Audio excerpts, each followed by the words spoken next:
सुत सबई के आगे शीस झुकाए चले गरज के हनुमत वीरा। जयकारा चहु और सुनाए श्री राम हृदय में धारे।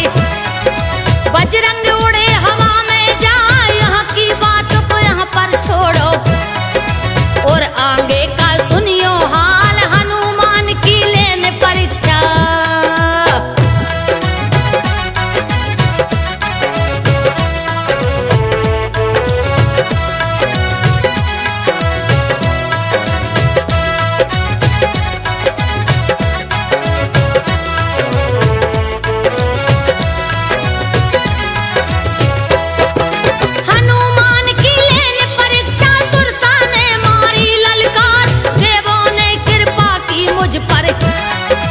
भेज दिया भोजन आहार इतनी सुनकर हनुमान जी सुरसा से रहे अरज गुजार। खबर सिया की जो मैं लाऊं पूरन होंगे काज हमार लौट के हो जाऊंगा हाजिर। कर लेना जी भर के हार मायावी सुरसा नहीं माने।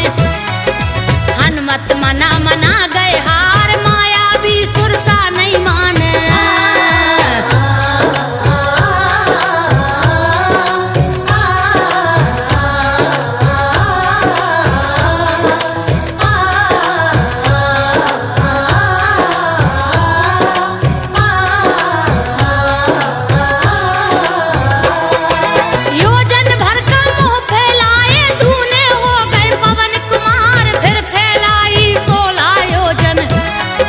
बजरंग 32 को विस्तार जो जो सुरसा बदन बढ़ावे। पवन पुत्र दूनों ले धार जब सुरसा भई 100 योजन की। बजरंग ले लघु रूप संहार यहाँ की बातें को यहाँ छोड़ो और आगे का सुनो हवाल। देख पवन सुत की चतुराई सुरसा के मन गई समार। देख पवन सुत की चतुराई।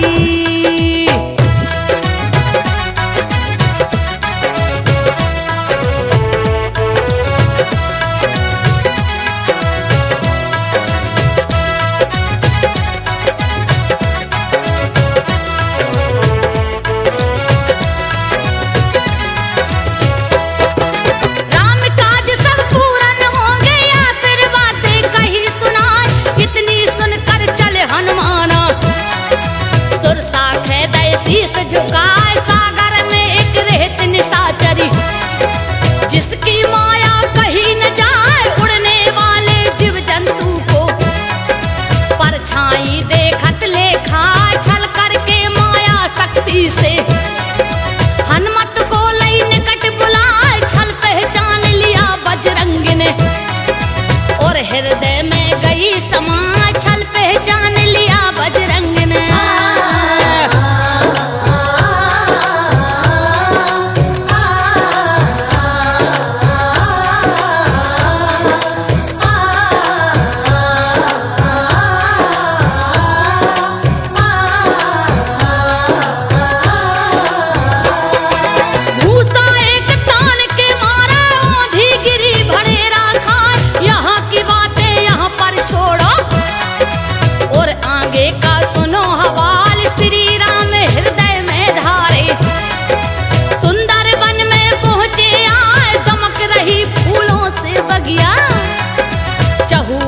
हरियाली छाए देखत भारी शिला के ऊपर। हनुमत निर्भय कूदे जाए बजरंग की अद्भुत लीला को। देख भवानी मन मुस्काए जिस पर कृपा रामचंद्र की।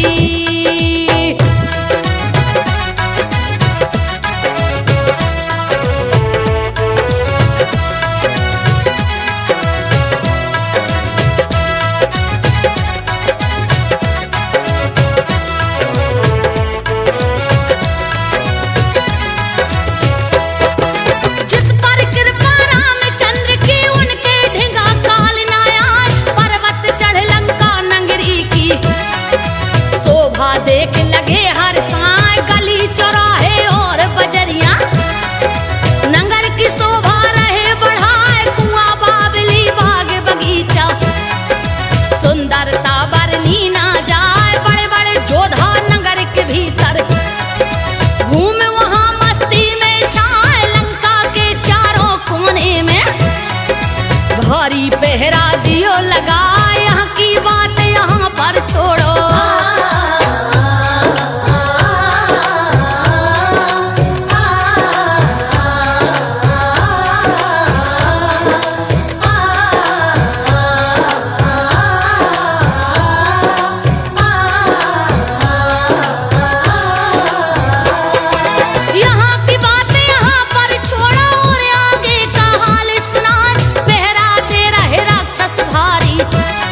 रही निहार, कहाँ चला तू नजर फेर के, क्या नहीं कीन्हा सोच विचार, चोरी चुपके यहाँ जो आवे वो मेरा भोजन आहार। इतनी बात सुनी हनुमत ने,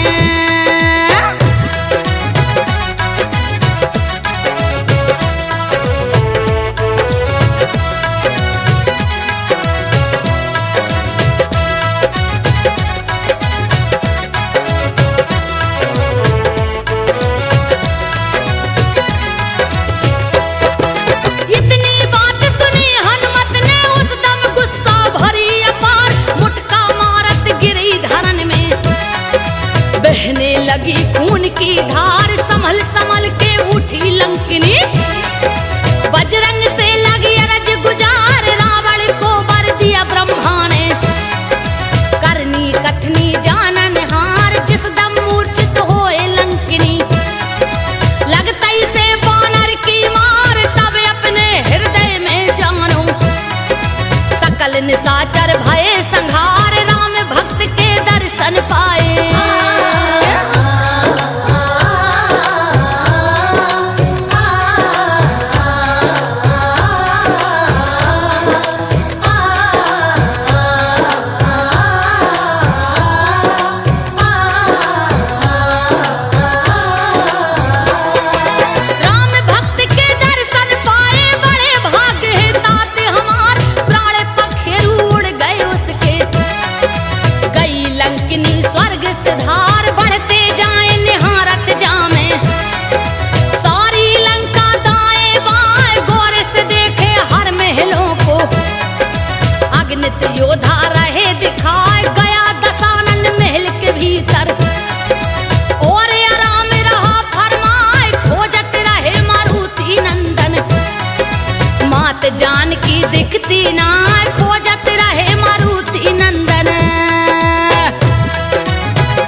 मित्र विभीषण देव बताए किस विधि मिले हैं मात जानकी।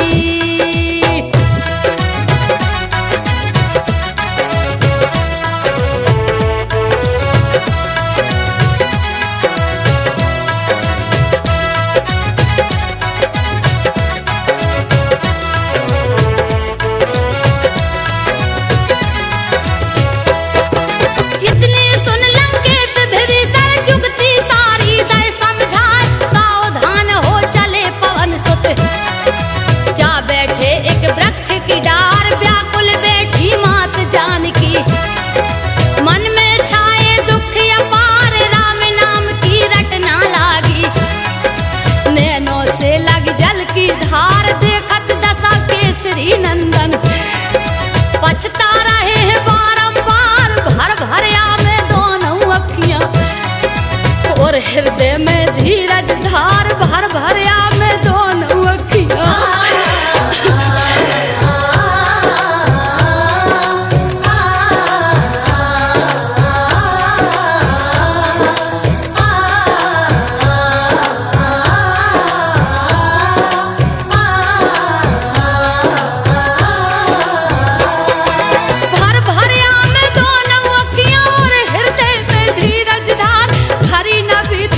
पल गुजरा 10 कंधर आया ललकार नाना भांति से समझाता। सीता हमरी और निहार जो सीता मेरा कहा न माने।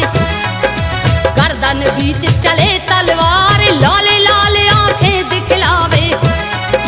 जिसका रूप लगे खुंकार अधम निर्लज्ज लाज नहीं तुझको। सत्य वचन सुन ले चितधार अवधपति रघुवंश मणि के।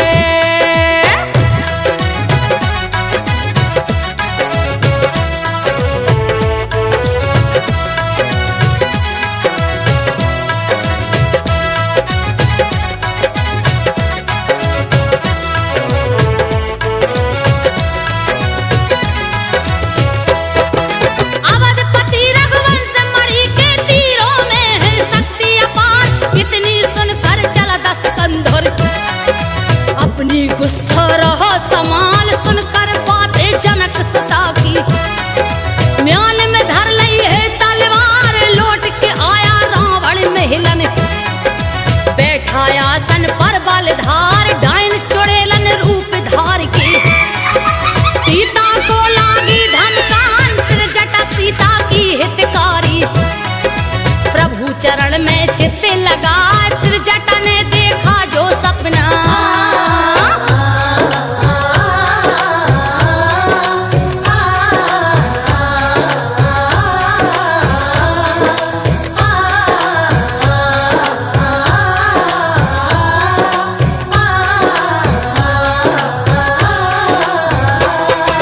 त्रिजटा ने देखा जो सपना सभी को वह रही सुनाए। वानर जारत गढ़ लंका को सारी सेना मार गिरा। 20 भुजा 10 शीश कटेंगे। लंका राज विभीषण पाए इतनी सुनकर डायन चुड़ैलन मात चरण में गिर गिर जाए। हाथ जोड़ कर मात जानकी त्रिजटा से बोली समझा। प्राण त्याग दऊं इस दुनिया से दुख विरह के सहे न जाए। प्राण त्याग दऊं इस दुनिया से।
भय और कछु भाग जान बचाए, कछु मर गए कछु घायल भय।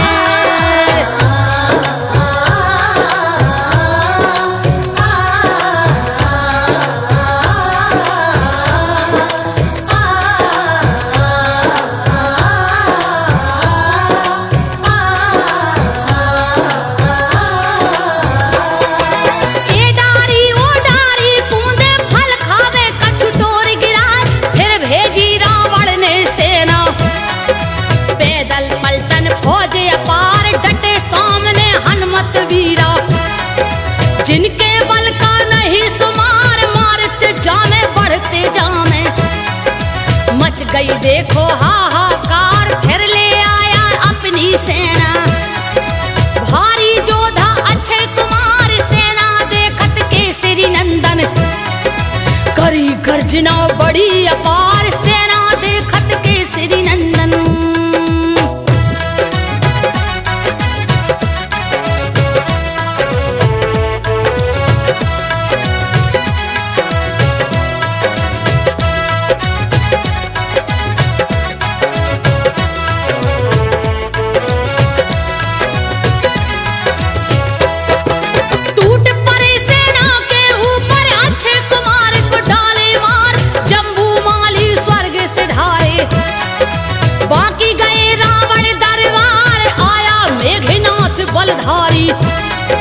जिसकी माया अपरंपार, मेघनाथ जोधा के ऊपर है के बजरंग पेड़े उखाड़, अपने आप को बचा लिया है। मायावी लंकेश कुमार आए संग जितने बलधारी, सब खे गई गदा की मार, आए संग जितने बलधारी।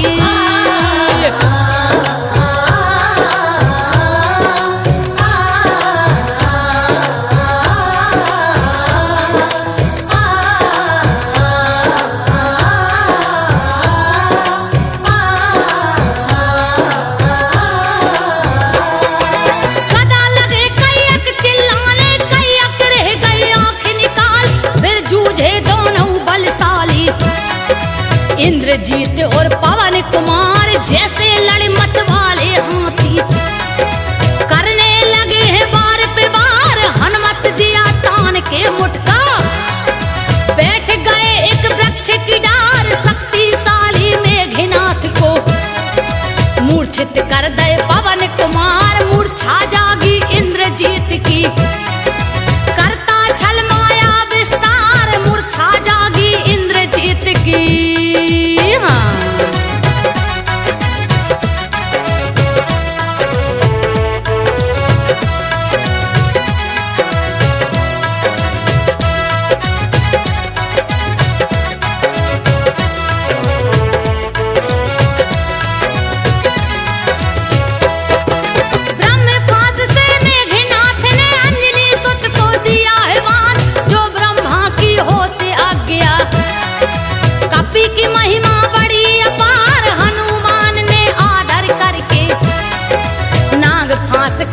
स्वीकार नाग फांस में बंधे पवन सुत, लंक सभा में पहुंचे जाए, बैठन नहीं दिया आसन में, पूछ की आसन लए बनाए, बानर बानर को ललकारा, बानर तेरा बुरा हो जाए, आगे बबूला हो रहा रावण।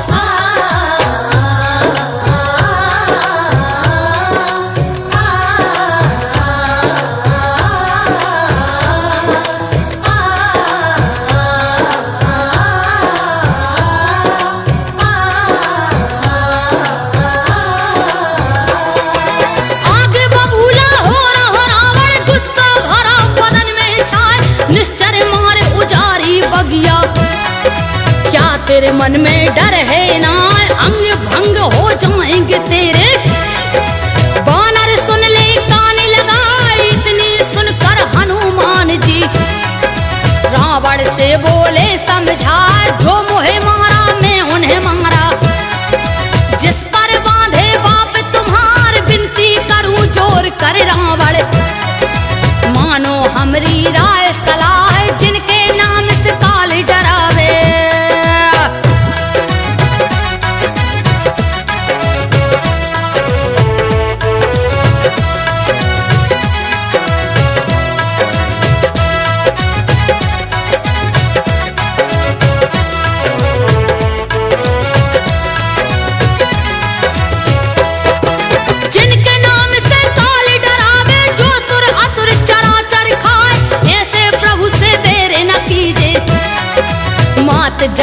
आगी देव पठाए शरणागत की लाज राखते बैर भाव मन रखते ना इतनी सुनकर लंकापति के गुस्सा भरा बदन में छाए मिला मुझे बंदर बड़ा ज्ञानी मृत्यु निकट है तेरी आय कहत पवन सुत उल्टा हूँ है मति भ्रष्ट हुई तोरी जाए सुनकर बातें हनुमान की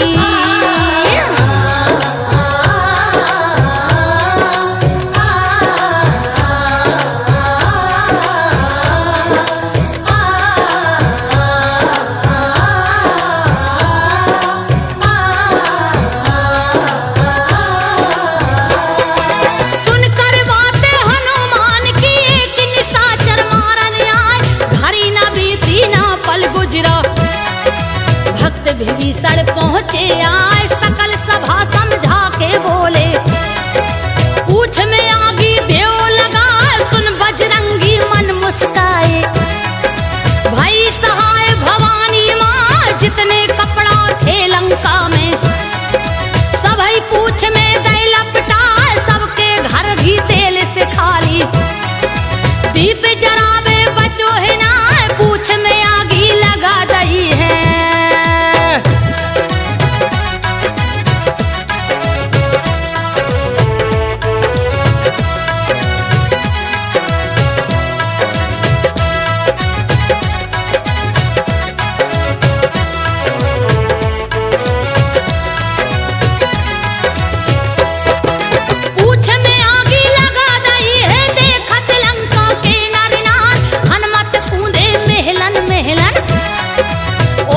कूदे बीच बाजार धू धू करके लंका जल रही करत विभीषण सोच विचार उलट पुलट लंका सब जारी मच गई भारी हाहाकार सबई नारियां दे गारी रावण को लागी धिक्कार सबकी जल गई महल अटरियां बचे विभीषण के घर द्वार सबकी जल गई महल अटरियां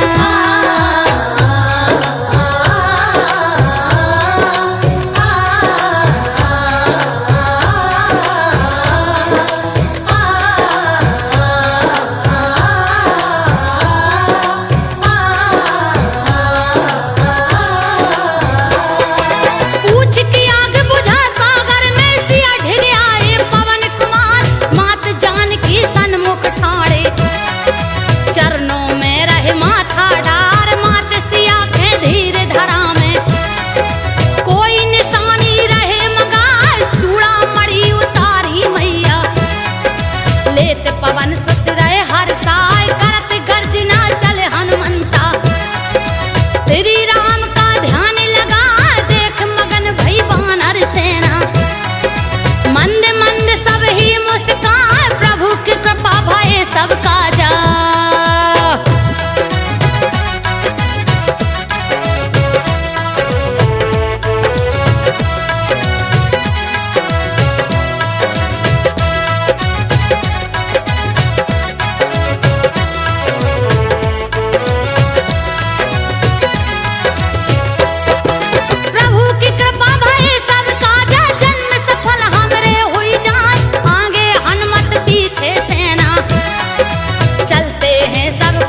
किया किसी ने ना, कर्ज तिहारो जो मुझ पर है, हमसे नहीं उतारो जाए, प्रेम भावना भरे वचन सुन, बजरंग फूले नहीं समा, अंजनी सुत के दो नैनों में।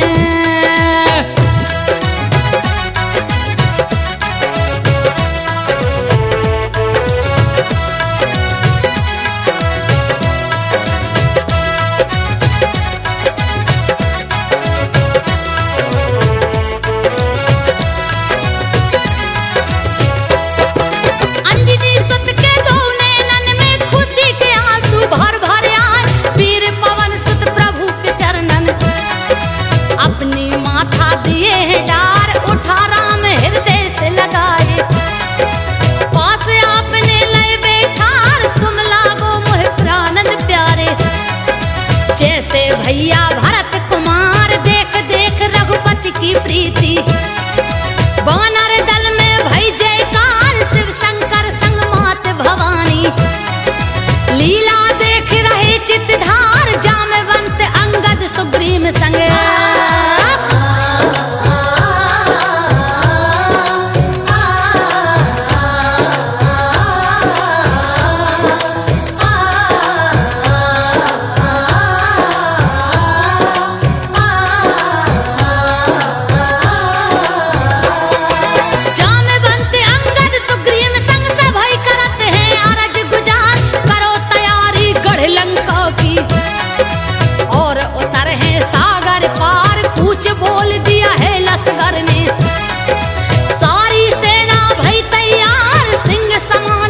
रहे वानर करे राम की जय जयकार, कोई घड़ी के अब अरसे में, सागर तीरे पहुँचे आए, सगुन भय शुभ मंगलकारी, देख राम जी रहे हर साय, सगुन भय शुभ मंगलकारी।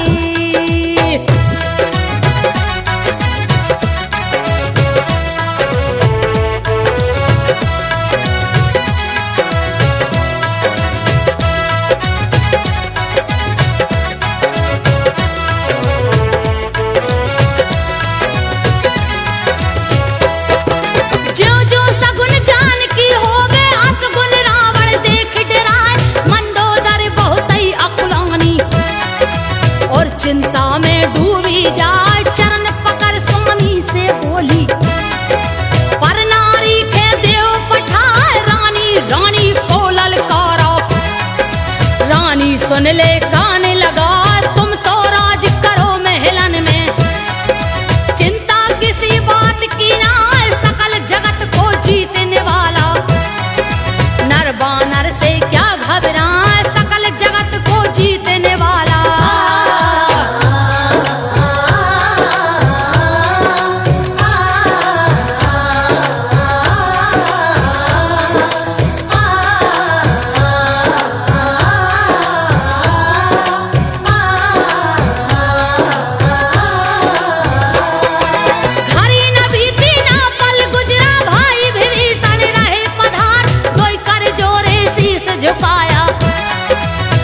फिर बोले अरज गुजार, प्रभु चरणों का ध्यान कीजिए, दाता है जग तारनहार, शरणागत की लाज राखते, करेंगे तुम्हारा बेड़ा पार, चरण गहे रावण से बोले, राखो भैया मोर दुलार, मात जान की तुम लौटा दो, विनय हमारी बारंबार, मात जान की तुम लौटा दो।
की अपरंपार राज तिलक कर दिया राम ने।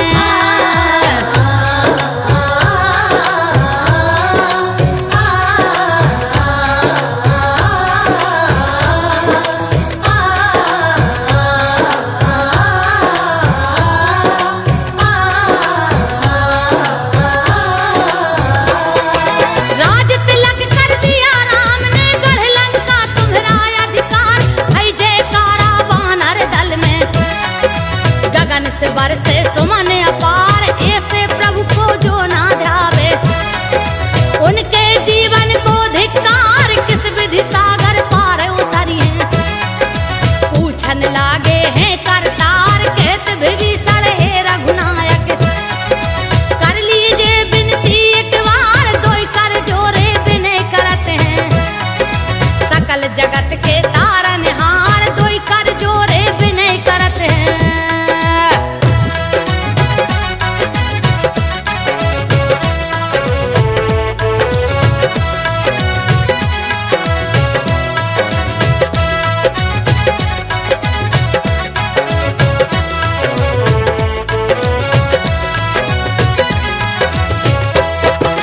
दोई कर जोरे विनय करत हैं, सकल जगत के तारनहार, राम शरण जब आए विभीषण, पाछे रावण दूत पठाए, काम रूप दोनों मायावी, रामादल में पहुंचे आए, बंदी बना लिया दोनों को, दल के भीतर रहे घुमाए, रामचंद्र की वानर सेना, दूतों पर टूटी अर्राय, होश बिगड़ गए हैं दूतों के, वानर से नहीं पार बसाए, कहे सुग्रीव इन दूतों से जा।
गुस्सा भरा बदन में छाए, बाण खींच लिए हैं रघुपति ने।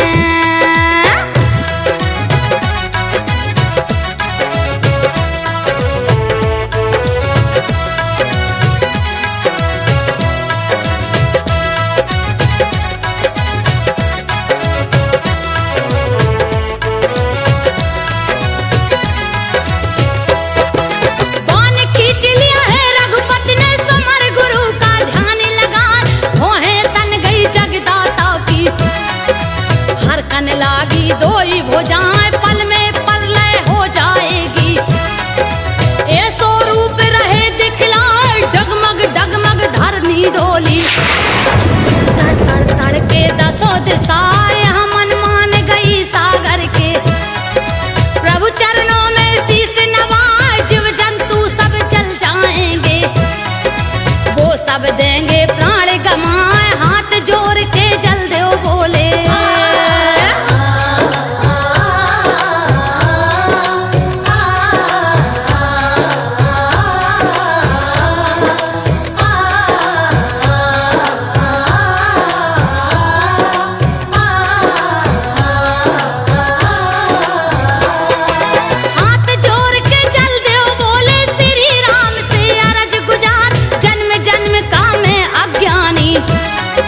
क्षमा कीजिए